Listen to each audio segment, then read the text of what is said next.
As we inch ever closer to the end of the Season of the Undying and the start of something new, we're beginning to learn a bit more about how the Sandbox is going to be changing. We're going to be greeting 2 brand new community managers with a promise of even more to come, and we're going to be finishing up the ongoing Halloween event, Festival of the Lost. What's going on, Guardians? My name is the Black Link, and today is Thursday, November 14th. You know what that means. It's time for another issue of the Bungie Weekly Blog, This Week at Bungie.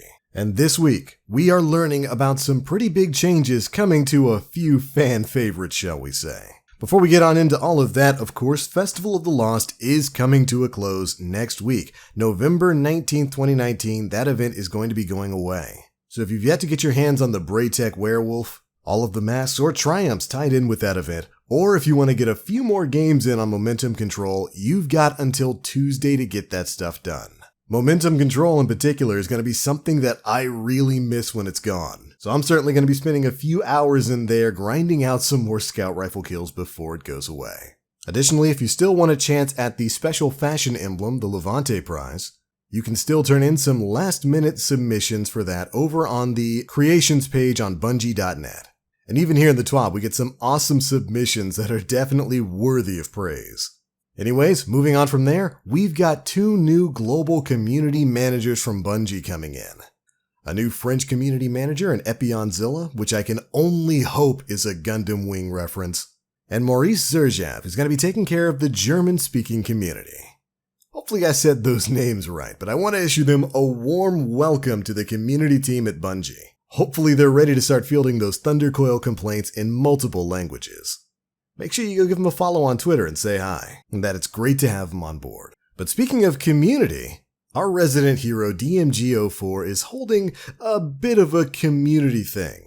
He's asking members of the community to share the most memorable moments of Destiny, to essentially tell Bungie your story. Now, this isn't necessarily a contest or anything, it's just kind of a way to see some of the experiences, the history, the stories of the Guardians out there in the community. And if you're interested in telling your Guardian story, you can do so over on Bungie's official forums or on a special Reddit thread that Dylan posted. I'll have links to both of that down in the description box below. Choose where you leave your story wisely though. The Bungie forums can be a little bit salty. But anyways, now that we've gotten that out of the way, let's get into the meat of this week's TWAB. Sandbox changes. Specifically, major changes coming to stuff like the Recluse, One-Eyed Mask, and even the Xenophage exotic LMG. And yeah, for those out there who have been screaming to the heavens, we've got some nerfs to talk about. First on our list is the Crucible Pinnacle submachine gun, the Recluse. They've made a major change to the way Master of Arms is going to work in coming seasons. Here's what they've done. They've removed the precision damage modifier. Recluse will continue to receive a damage bonus from Master of Arms, which activates whenever you get a kill, with any weapon, the Recluse or any other weapon you've got equipped, but the damage will not default to precision values when the perk activates. And they go on to state that although the precision damage modifier did not actually improve the efficacy of the weapon at its best, it did allow for fairly mindless spraying to be just as good as concentrated aiming.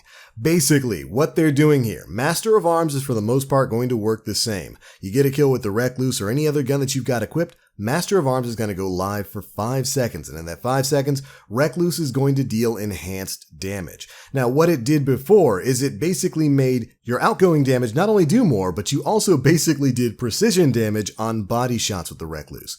That's what's going to be changing here. If I'm understanding this right, it's basically making it so that the gun is still going to get bonus damage, but it's not going to be that high precision modifier bonus damage that it gets in the game right now. So essentially, you're no longer going to be able to just get a kill, activate Master of Arms, and then spray enemies down with that precision damage. You're actually going to have to aim for the head now. And to be perfectly honest, if I'm understanding this change right, I actually don't have too much of a problem with that. I have been dreading the coming Recluse change for a long time. I spoke about this quite a bit on the podcast. Recluse, in my opinion, is unequivocally the best overall gun in the game. It's so powerful, it's got so much utility in both PvE and PvP, and I was terrified of what Bungie was going to do to the Master of Arms perk. Thankfully, it looks like they're taking an even-handed approach with the nerf here, rather than destroying Master of Arms by maybe cutting down its activation method or lowering the actual amount of time you have with it. They're just making it so that while you still get that bonus damage. That extra precision damage modifier you get on body shots is going to be gone. So if you want to continue to see those yellow numbers, you're actually going to have to aim for the head. Not a bad change if you were to ask me. Certainly better than the slapdown that guns like the Redrix's Claymore and the Breakneck got.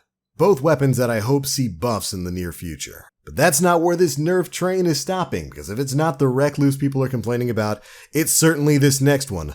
The exotic Titan helmet, the One-Eyed Mask. A lot of you Guardians have been waiting to hear about this. Here's the changes they're making to the Vengeance perk. They've removed the overshield granted from defeating an opponent that inflicted damage upon you. They go on to state that in a previous Sandbox update, One-Eyed Mask received some tuning in how Vengeance was applied to Titans. Next season, this perk will continue to provide health regeneration when defeating an opponent that has inflicted damage upon your Guardian, but will no longer grant an overshield. And there we go, another interesting change here. Not exactly the nerf I was expecting when it came to the One-Eyed Mask. One-Eyed Mask right now is so universally powerful. It's basically the best neutral game exotic a Titan can have. Being able to get that automatic health regeneration upon getting revenge kills plus an overshield on top of that was a little bit ridiculous. But then when you add in the fact that it also gives you wall hacks, this thing was just a little bit too strong. And honestly, I was expecting them to tone down the wall hacks that you get from One-Eyed Mask. You get to see people through walls for a pretty darn long period of time with this thing. So I'm a little bit surprised that they didn't tone back on that at all. But I think this change right here, just removing the overshield so people actually have a chance at taking you down once you've gotten a revenge kill against someone who dared damage you, I think that's perfectly fine. It means the One-Eyed Mask is still going to be an extremely powerful neutral exotic out there. You're still going to get your wall hacks. You're still going to get your health regen. And as I understand it, you're still going to get that damage bonus whenever you take out enemies who dared to harm you. Overall, I think this is another pretty even-handed nerf for an exotic that was causing a lot of headaches in the Crucible right now. Looking forward to seeing how that's going to change up the game when next season starts. Now, that's enough with the nerfs. Let's talk about some things that need some buffs. In particular, the Xenophage exotic, well, if you want to call it that, LMG. Thankfully, Bungie's heard our cries about this weapon, and they are going to be giving it a major buff next season. One, they've increased PvE damage by 50%. That's a massive damage increase. And the weapon will also be seeing increased ammo drops from heavy crates in PvP modes. This is great stuff. They state that Xenophage unintentionally shipped a little weak, so it's getting a bump in its raw damage, but that because machine guns have a higher ammo capacity than other weapons, they're generally supposed to have less DPS than other heavy options like Whisper of the Worm. I think I'm happy so long as Xenophage is gonna get the love it needs, and believe you me, it definitely needed some love in PvE. But there we go, Guardians, that's a preview of some of the Sandbox changes that are going to be coming along with Season 9. Overall, I think we came out of the One-Eyed nerf and Recluse nerf not looking too bad. I thought they were going to destroy those things way harder than this. So I'm glad that both of those items are still going to have some serious utility in the game moving forward. But alright, Guardians, that's pretty much it for the biggest bits of news to drop in this week's issue of the Bungie Weekly blog, This Week at Bungie. Now, it is worth noting that alongside the end of Festival of the Lost next week, Google Stadia is launching. So if you're interested in that platform, Destiny 2 is going to be available on it, and cross-save will be working. So if you haven't yet, get your accounts linked up on Bungie's website, and get prepped for Stadia to go live. Additionally, in the next few weeks, we're going to have some more Sandbox patch note previews, as well as a few quality of life changes to things like escalation protocol armor, bug fixes, and even more. Can't wait to hear what they're going to be doing with the escalation protocol stuff. I'm dying for a year 3 version of that stuff. But alright, Guardians, that's it for the news, and those are my thoughts. Be sure to leave me yours down in the comment section below. And of course, that's it for this video. If you enjoyed, feel free to drop a like, make sure you subscribe, and hit that notification bell to stay up to date with all the latest stuff we're putting out. But I'm out for now. Thank you all so much for watching. And as always, I am the Black Link. You Guardians, stay frosty.